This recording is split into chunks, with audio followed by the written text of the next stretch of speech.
मैं ये नहीं कह रहा कि ईवीएम मैन्युपुलेट हो रहे हैं, मैं ये कह रहा हूं कि लोगों को इस बात की चिंता है कि ईवीएम मैन्युपुलेट हो सकते हैं। भारत की और जापान की तुलना कर ले, हम कहां खड़े हैं। अगर वो स्वीकार नहीं कर रहे ईवीएम, तो आखिरकार हम ईवीएम को क्यों स्वीकार कर रहे हैं? 6 प्रदेशों में चुनाव होने जा रहे हैं, केरल, तमिलनाडु, पश्चिम बंगाल, असम, पुडुचेरी। पेपर बैलेट में करा लीजिए ना चुनाव, दूध का दूध, पानी का पानी हो जाएगा। मीडिया का जो रोल है चुनाव में, कुछ बात हम लोगों को समझ में नहीं आती। अगर इलेक्शन के समय पर हम पॉलिटिकल पार्टीज को स्पेस अगर बराबर नहीं मिलेगा, तो शायद चुनाव निष्पक्ष नहीं होंगे। नमस्कार, मैं रवीश कुमार। लोकसभा में चुनाव सुधारों और एसआईआर पर चर्चा शुरू हो गई है। चुनाव आयोग और मुख्य चुनाव आयुक्त खासकर ज्ञानेश कुमार को पूरी चर्चा सुननी चाहिए। अखिलेश यादव और मनीष तिवारी ने जो आरोप लगाए हैं, जो सुझाव दिए हैं, उस पर जवाब भी देना चाहिए। हम इस वीडियो में अखिलेश यादव और मनीष तिवारी के भाषणों की चर्चा कर रहे हैं। मनीष तिवारी ने जिस तरह से कानूनी उपाय सुझाए, वो चुनावी प्रक्रियाओं की खामियों और सुधारों को समझने में काफी मदद देती हैं। अखिलेश यादव का भाषण उन तथ्यों को उधेड़ रहा था जिससे चुनाव आयोग, गोदी मीडिया और आज का समाज मुंह चुराता है। आयोग के साथ साथ मीडिया कितना एक तरफा हो गया है। अखिलेश यादव ने चुनावों में विपक्ष को भी मीडिया में बराबरी का स्पेस देने की मांग की। मीडिया का जो रोल है चुनाव में, कुछ बात हम लोगों को समझ में नहीं आती। हमारे जो गरीब मतदाता हैं, वो कभी कभी अध्यक्ष महोदय हमसे पूछते हैं कि आप तो टीवी पे आते हैं और चले जाते हैं। कुछ लोग टीवी पे आते हैं फिर जाते ही नहीं हैं। ये कारण क्या है? अगर इलेक्शन के समय पर हम पॉलिटिकल पार्टीज को स्पेस अगर बराबर नहीं मिलेगा, तो शायद चुनाव निष्पक्ष नहीं होंगे। इसलिए अध्यक्ष महोदय, आपके माध्यम से मेरा सुझाव ये भी है कि चाहे वो प्राइवेट हो चाहे सरकारी हो, मीडिया में बराबर का कहीं ना कहीं हम लोगों को भी स्पेस मिलना चाहिए। एक समय नीतीश कुमार भी कहा करते थे, हम जो करते हैं मीडिया दिखाता नहीं। अब वे भाजपा के साथ हैं तो प्रेस कॉन्फ्रेंस भी नहीं करते हैं। किसी भी चुनाव का आप उदाहरण लीजिए, अखबार और टीवी के कवरेज उठाकर देखिए, आपको विपक्ष गायब मिलेगा। बीजेपी के हिसाब से कवरेज मिलेगा, बीजेपी के फायदे के लिए तरह तरह का प्रोपेगेंडा नजर आएगा। अगर बीजेपी इतनी लोकप्रिय है, जनता का अपार समर्थन मिल रहा है, तो बराबरी के मैदान में उसे चुनाव लड़ना चाहिए। उसे भी मीडिया में विपक्ष के लिए बराबरी की जगह देने की मांग का समर्थन करना चाहिए। अखिलेश यादव बता रहे थे कि जिन सुधारों की मांग की जा रही है, उनकी नौबत क्यों आई, यह समझना बहुत जरूरी है, क्योंकि चुनाव आयोग और चुनाव की प्रक्रियाएं अब निष्पक्ष नहीं रहीं। अखिलेश ने फर्रुखाबाद, मिल्कीपुर और रामपुर के उपचुनावों का उदाहरण दिया। रामपुर चुनाव में क्या हुआ, इसे लेकर कुछ मामूली खबरें तो छपी हैं, लेकिन आज जिस तरह से अखिलेश यादव ने विस्तार से रामपुर उपचुनाव की पोल खोली है, डराने वाला है। मैं सबसे पहला उदाहरण ये देना चाहता हूं कि एक रामपुर का बाई इलेक्शन जो लोकसभा का हुआ, जब लोकसभा का चुनाव बाई इलेक्शन रामपुर का हो रहा था, तो भारतीय जनता पार्टी की सरकार के मुख्यमंत्री जी और पूरी भारतीय जनता पार्टी ने यह तय किया था कि समाजवादी पार्टी यहां से नहीं जीतेगी, यहां से भारतीय जनता पार्टी जीतेगी। और ये आशंका हम लोगों को थी कि हर तरीके से हम लोगों को दबाया जाएगा, हर तरीके से चुनाव में धांधली की जाएगी। और जिस समय चुनाव शुरू हुआ, वो चीजें हम लोगों को देखने को मिली। सभापति महोदय, वोटिंग के दिन, जिस दिन वोट पड़ रहा था, उस दिन हम लोगों ने देखा कि किस तरीके से पुलिस और पूरा प्रशासन इस बात पे लगा हुआ था कि कोई भी वोटर घर से न निकले। रामपुर का बाई इलेक्शन हमने ऐसा देखा जहां पर पूरा पुलिस प्रशासन, भारतीय जनता पार्टी की सरकार ये कोशिश में लगी थी कि मतदाता बाहर न निकले, और पहली बार भारतीय जनता पार्टी वहां से चुनाव लोकसभा का जीती। ये बाई इलेक्शन लोकसभा की बात कर रहा हूं मैं। और एक एक घटना की सूचना हम लोगों ने इलेक्शन कमीशन को दी है। एक एक घटना के पुलिस क्या कर रही है, पुलिस कहां बैरिकेडिंग लगाई है, पुलिस कहां रोक रही है, कौन पुलिस का अधिकारी कहां जा रहा है, डीएम क्या कर रहे हैं, कमिश्नर क्या कर रहे हैं। और उसके बावजूद भी इलेक्शन कमीशन ने एक भी किसी के खिलाफ कार्रवाई नहीं की। अखिलेश यादव ने कहा कि एक एक घटना की जानकारी और वीडियो चुनाव आयोग को दिए गए, पत्र लिखा गया, लेकिन कोई कार्रवाई नहीं हुई। अखिलेश ने कहा कि चुनाव आयोग निष्पक्ष नहीं रहा, बीजेपी को जिताने के लिए काम करता है। उन्होंने मिल्कीपुर उपचुनाव का भी उदाहरण दिया। इसी सीट से विधायक थे अवधेश प्रसाद, जो अयोध्या लोकसभा की सीट जीत गए।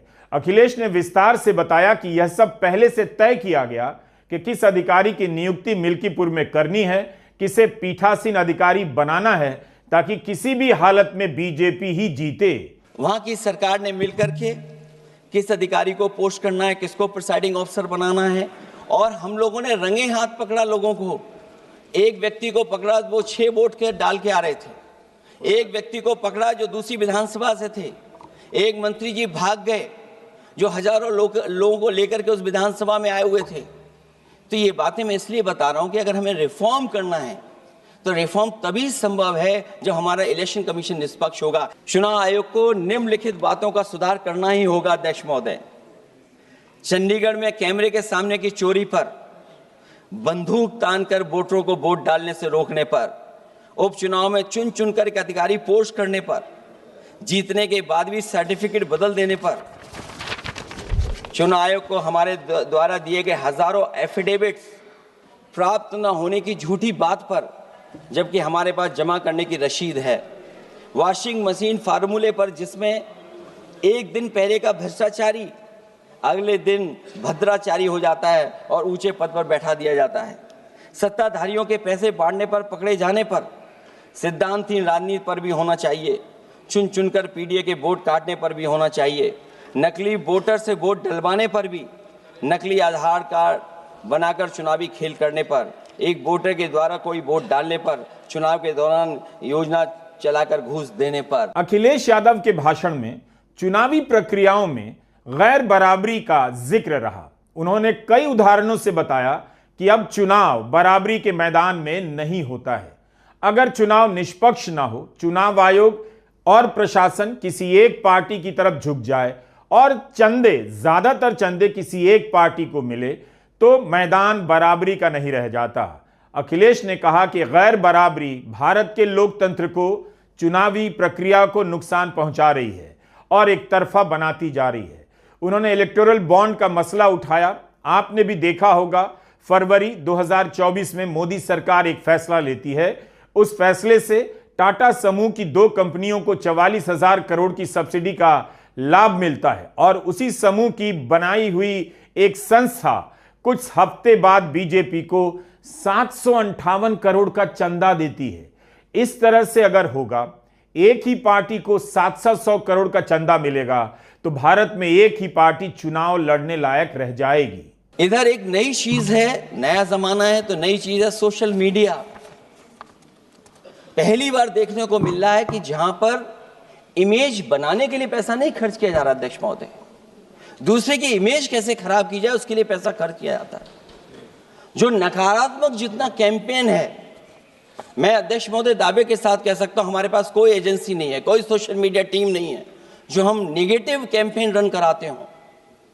लेकिन भारतीय जनता पार्टी के पास हजारों ऐसे लोग हैं और हजारों करोड़ रुपए इस बात के लिए खर्च करते हैं कि नेगेटिव कैंपेन कैसे रन किया जाए। और जितना जितना चुनाव करीब आता है, उतना सोशल मीडिया से लेकर के हर प्लेटफॉर्म पर नेगेटिव कैंपेन अगर कोई कर रहा है तो वो कर रहा है भारतीय जनता पार्टी के लोग। इलेक्टोरल बॉन्ड की तो बात हम इसलिए नहीं करना चाहते हैं क्योंकि हमें तो मिला ही नहीं कुछ। अध्यक्ष महोदय, क्या बात करूं मैं इलेक्टोरल बॉन्ड की। सबसे ज्यादा इलेक्टोरल बॉन्ड अगर किसी को मिले हैं तो सत्ता में बैठे हुए लोगों को मिले हैं। दूसरा कांग्रेस को मिला। कांग्रेस ही हमारे मित्र ऐसे कि हमें नहीं बताते कहां से मिलता है।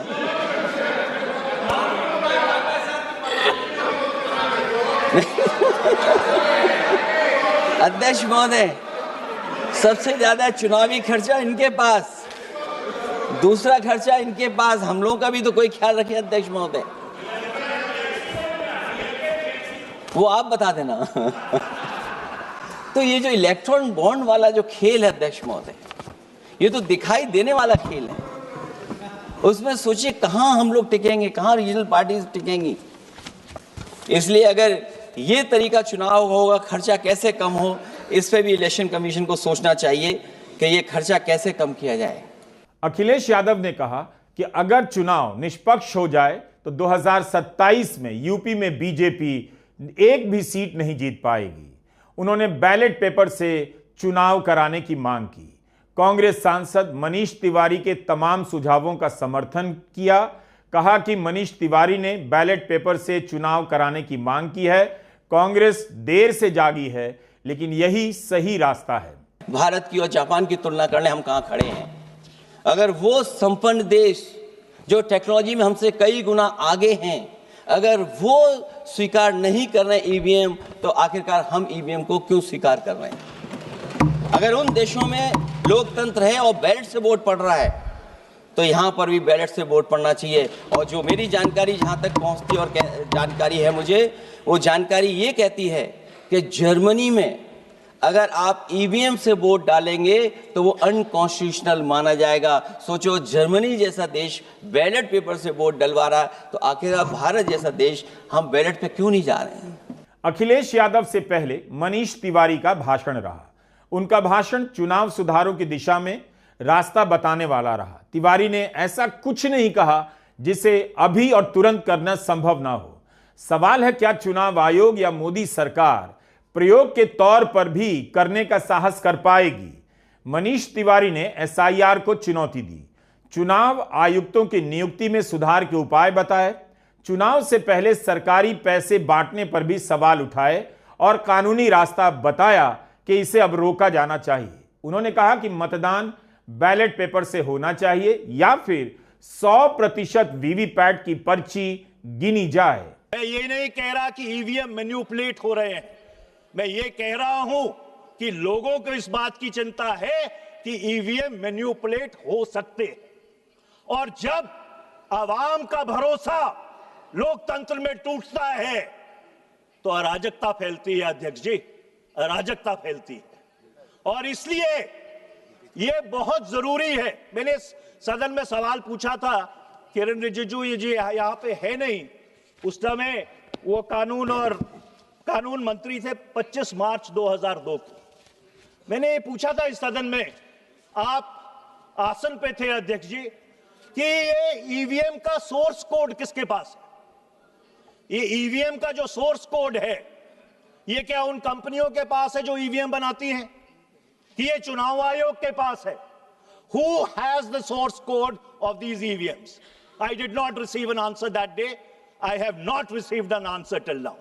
और मैं आज आपके माध्यम से पूछना चाहता हूं कि सरकार को चुनाव आयोग से यह बात पूछकर हम लोगों को बतानी चाहिए कि क्या उसका सोर्स कोड जो मदरबोर्ड प्रोग्राम होता है वो उनके पास है कि उन कंपनियों के पास है जो ये मशीनें बनाते हैं।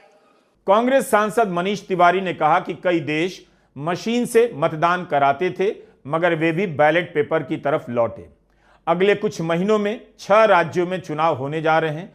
प्रयोग के तौर पर चुनाव आयोग इन राज्यों में बैलेट पेपर से चुनाव करा सकता है। 6 प्रदेशों में चुनाव होने जा रहे हैं, केरल, तमिलनाडु, पश्चिम बंगाल, असम, पुडुचेरी। पेपर बैलेट पे करा लीजिए ना चुनाव, दूध का दूध, पानी का पानी हो जाएगा। देखिए, चुनाव आयोग को तो चुनाव करवाना है, चुनाव आयोग को तो चुनाव करवाना है। चुनाव आयोग को क्या फर्क पड़ता है ईवीएम से हो या पेपर बैलेट से हो। चलो, अगर 3-4 दिन लग भी गए गिनती में, लोगों का भरोसा जो भारत की लोकतांत्रिक व्यवस्था है, जो भारत की बुनियाद है, जिस लोकतंत्र के बारे में हम दुनिया में गूंज गूंज के कहते हैं कि हम भारत देश के सबसे बड़ा लोकतंत्र है, उसकी विश्वसनीयता वापस आ जाएगी। अध्यक्ष जी, आज ये जो प्रश्न चिन्ह ईवीएम्स ने हमारे लोकतंत्र पर लगाया है, ये सबसे बड़ा जो सवालिया निशान है। इसके बाद मनीष तिवारी ने मतदाता सूची में संशोधन कराने के चुनाव आयोग के अधिकार पर विस्तार से बात की। उन्होंने कहा कि पूरे राज्य और पूरे देश में एसआईआर कराने का चुनाव आयोग के पास कोई कानूनी अधिकार नहीं है।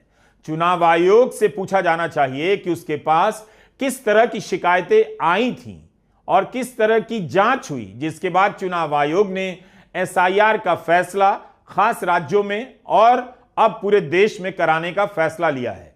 मनीष तिवारी ने मांग की कि उन सभी शिकायतों को सदन के पटल पर रखा जाना चाहिए। अध्यक्ष, इसका क्या मतलब है? इसका मतलब यह है कि ना संविधान में ना कानून में स्पेशल इंटेंसिव रिवीजन का कोई प्रावधान है। यह सिर्फ एक अख्तियार चुनाव आयोग को दिया गया था कि अगर किसी क्षेत्र में कोई गड़बड़ी है इलेक्टोरल रोल के साथ, कोई मतदाता सूची ठीक नहीं है, तो उसको ठीक करने के लिए for reasons to be recorded in writing and reasons to be made public, तो ही आप एसआईआर कर सकते हैं। आप पूरे बिहार के लिए एसआईआर नहीं कर सकते, आप पूरे केरल के लिए एसआईआर नहीं कर सकते, आप पूरे पश्चिम बंगाल के लिए एसआईआर नहीं कर सकते। आप एसआईआर अगर करना चाहते हैं तो हर कॉन्स्टिट्यूएंसी में, हर चुनाव क्षेत्र में अलग अलग जो आपको खामियां लगती हैं, उन खामियों को रिकॉर्ड करके इन राइटिंग उसको सार्वजनिक करके फिर आप कर सकते हैं। मैं सरकार से पूछना चाहता हूं कि कहां है वो रीजंस रिकॉर्डेड इन राइटिंग? सरकार को चुनाव आयोग से वो जो कारण है उनको अपने संज्ञान में लेकर सदन के पटल पर रखना चाहिए कि कौन सी कॉन्स्टिट्यूएंसी में, कौन सी चुनाव क्षेत्र में कहां पे गड़बड़ है, क्या कंप्लेंट चुनाव आयोग को मिली और उस कंप्लेंट के आधार पर क्या उन्होंने इंक्वायरी की और क्या इंक्वायरी करने के बाद वो अगर इस निष्कर्ष पर पहुंचे हैं कि एसआईआर एक चुनाव क्षेत्र में होना चाहिए, तो उसके जो कारण हैं वो सार्वजनिक होने चाहिए। और दुर्भाग्यपूर्ण बात यह है कि इस बुनियादी प्रश्न के ऊपर कि चुनाव आयोग को एसआईआर कराने का अख्तियार है कि नहीं, ये दुर्भाग्यपूर्ण बात है कि अदालत में भी इसकी चर्चा नहीं हुई। ये होनी चाहिए थी। और आज मैं सरकार से मांग करना चाहता हूं कि हर संसदीय क्षेत्र, हर असेंबली क्षेत्र जहां पे एसआईआर हो रहा है, उसके कारण क्या है वो सदन के पटल पर रखने चाहिए। देश को ये जानने का हक है कि ये एसआईआर किस तरह से करवाया जा रहा है। मनीष तिवारी ने चुनाव आयुक्तों की नियुक्ति को लेकर एक बेहद जरूरी सुझाव दिया कि चुनाव आयोग की नियुक्ति की जो समिति है उसमें विपक्ष से 2 सदस्य होने चाहिए। लोकसभा के साथ साथ राज्यसभा के नेता प्रतिपक्ष को भी शामिल किया जाए। इससे चयन समिति में संतुलन आ सकता है। अब चुनाव आयोग को अख्तियार दिए धारा 324 से लेकर 329 के तहत, और उस चुनाव आयोग से सब लोगों की उम्मीद थी कि वो एक निष्पक्ष एम्पायर होकर काम करेगा। पर मुझे बहुत खेद से यह बात कहनी पड़ रही है और यह बहुत दुर्भाग्यपूर्ण बात है कि इस साइड पे बैठे बहुत सारे सदस्य और बहुत सारे इस देश में लोग ऐसे हैं जिनको चुनाव आयोग की निष्पक्षता पर आज सवालिया निशान खड़ा करने की जरूरत पड़ रही है। और अगर सबसे पहला कोई चुनाव सुधार इस देश में होना चाहिए अध्यक्ष जी, तो वो चुनाव सुधार होना चाहिए जो कानून 2023 में बना था, जो इलेक्शन कमीशन के जो सदस्य हैं उनके चयन को लेकर जो कानून बना था, जो उसकी धारा 7 है, उसकी सिलेक्शन कमेटी में माननीय प्रधानमंत्री, नेता विपक्ष लोकसभा और एक कैबिनेट मंत्री जिसको प्रधानमंत्री सुनिश्चित करते हैं, वो 3 लोगों की समिति है। मेरा ये सुझाव है कि इसमें 2 सदस्य और जोड़े जाने चाहिए, एक नेता विपक्ष राज्यसभा और दूसरा नामजद तौर पर भारत के मुख्य न्यायाधीश the chief justice of India. तो 2 लोग सरकार से रहेंगे, 2 लोग विपक्ष से रहेंगे और एक उसमें चीफ जस्टिस ऑफ इंडिया मुख्य न्यायाधीश रहेंगे। और अध्यक्ष जी, अगर ऐसी समिति बनेगी तो फिर ठीक से खेला होगा, फिर ठीक से खेला होगा। और ये जो लोगों के मन में भ्रम है चुनाव आयोग को लेकर, उसको शांत करने में बहुत एक अहम रोल प्ले करेगा। इस समय जो चयन समिति चुनाव आयुक्त का चुनाव करती है, उसमें भारत सरकार का ही पलड़ा भारी है। मनीष के इन सुझावों में दम तो है कि राज्यसभा का भी प्रतिनिधित्व होना चाहिए, साथ साथ फिर से भारत के प्रमुख न्यायाधीश को भी इस समिति में लाना चाहिए, जिन्हें 2023 में नया कानून लाकर हटा दिया गया। बिहार में 10,000 रुपए चुनाव से पहले बांटे गए। अनुमानित राशि 30,000 करोड़ से ज्यादा की बताई जाती है, जो चुनाव से पहले बांटी गई। अखिलेश यादव के साथ साथ मनीष तिवारी ने भी इसे लेकर चिंता जाहिर की और कहा कि अगर इसी तरह से पैसा बांटकर चुनाव जीता जाता रहा तो 5 साल कोई सरकार काम नहीं करेगी। 5वें साल चुनाव के पहले सरकारें पैसे बांटेंगी और राज्य की अर्थव्यवस्था खोखली हो जाएगी। क्या इसे रोका जा सकता है? कानून में क्या कोई ऐसा प्रावधान है? मैंने एक सवाल पूछा था संसद में 24 मार्च 2025 तक जो केंद्र सरकार और राज्य सरकारों की कंबाइंड लायबिलिटीज है, जो उन्होंने उनकी देनदारी है, वो 2.67 लाख करोड़ है। ये देनदारी केंद्र सरकार की 196 लाख करोड़ होगी 31 मार्च 2026 को। जो combined debt to GDP ratio है वो 86.6% है आपके वर्ष 23-24 में। 18 में से 28 राज्य ऐसे हैं जिनका डेट टू जीडीपी रेशो 30% से ज्यादा है। बिहार का 37% है। मैं अध्यक्ष जी ये प्रस्ताव करना चाहता हूं कि आर्टिकल 292 और 93 के तहत इस संसद को अख्तियार है कि वो जो बोरोइंग लिमिट्स हैं, केंद्र सरकार की भी और राज्य सरकार की भी, दोनों की बोरोइंग लिमिट्स फिक्स कर सकता है। उसमें एक आर्टिकल 293A और जोड़ने की जरूरत है और वो उस आर्टिकल को यह कहना चाहिए कि अगर केंद्र सरकार या किसी राज्य सरकार का डेट टू जीडीपी रेशो 20% से ज्यादा है, आइडियली तो 10% होना चाहिए, तो वो राज्य सरकार या केंद्र सरकार कोई कैश ट्रांसफर नहीं कर सकती। You cannot win elections at the cost of the national exchequer or the state exchequer. This will absolutely bankrupt our democracy. This will bankrupt our country.